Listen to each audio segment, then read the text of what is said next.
नमस्कार स्टूडेंट्स, आज हम कंटिन्यू करेंगे डाइजेस्टिव सिस्टम से। तो कल हमने स्टमक तक स्टडी कर लिया था। आज हम स्टडी करेंगे स्मॉल इंटेस्टाइन। स्टमक के बाद में आता है हमारा डाइजेस्टिव सिस्टम में small intestine. It is divided into 3 parts, 3 regions. Small intestine जो है वो U shaped duodenum, long coiled middle portion jejunum और हाईली कॉइल्ड इलियम में डिवाइडेड है। तो जो भी डाइजेशन है मेनली वो स्मॉल इंटेस्टाइन में होता है। अब यहाँ पर फिर से वेल्व की बात कर रहे हैं, हम स्पिंचटर की बात कर रहे हैं। Opening of the stomach into the duodenum. तो स्टमक और डियोडेनम को कनेक्ट करने के लिए एक स्पिंचटर है, that is pyloric sphincter. Ileum opens into the large intestine. और स्मॉल इंटेस्टाइन का जो लास्ट पार्ट है इलियम, वो लार्ज इंटेस्टाइन में ओपन हो रहा है। लार्ज इंटेस्टाइन को फिर से 3 पार्ट्स में डिवाइड किया गया है, caecum, colon and rectum. Caecum एक सैक लाइक स्ट्रक्चर है जिसमें कि माइक्रो ऑर्गेनिजम्स है जो सिम्बायोटिक एसोसिएशन फॉर्म करते हैं। सिम्बायोटिक एसोसिएशन वो एसोसिएशन होता है ऑर्गेनिजम्स का, वो पार्टनरशिप होती है ऑर्गेनिजम्स की जिसमें कि दोनों ऑर्गेनिजम्स को बेनिफिट होता है। Then a narrow finger like tubular projection vermiform appendix which is a vestigial organ arises from the caecum.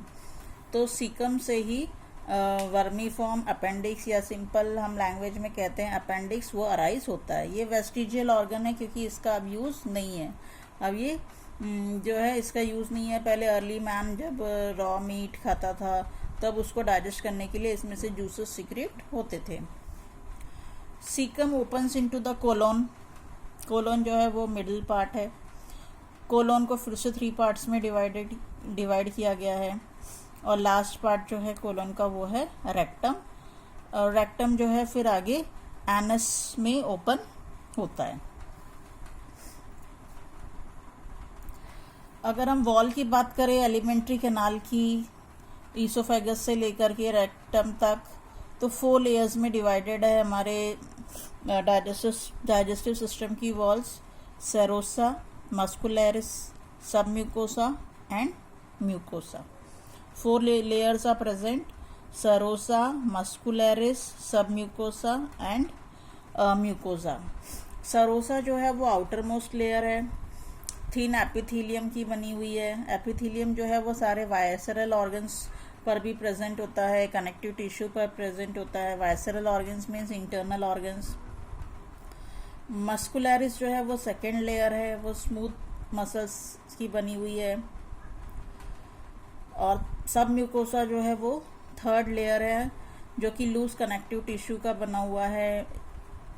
सब म्यूकोसा में नर्व्स पाई जाती है, ब्लड पाया जाता है, ब्लड वेसल्स, लिम्फ वेसल्स पाए जाते हैं। इसके अलावा डियोडेनम में ग्लैंड्स भी प्रेजेंट है जो कि सब म्यूकोसा में है। और जो इनरमोस्ट लाइनिंग है वो है म्यूकोसा। ये म्यूकोसा में इरेगुलर फोल्ड्स पाए जाते हैं, रग कहा जाता है जिसमें, और इनमें फिंगर लाइक फोल्डिंग्स होती है, फिंगर लाइक प्रोजेक्शंस होती है जिसे कहा जाता है विलाई या विली प्रोनाउंस कर सकते हैं आप इन द स्मॉल इंटेस्टाइन। तो ये विली जो है ये इम्पॉर्टेंट है बहुत। यहाँ पर आप स्ट्रक्चर देखेंगे इसका।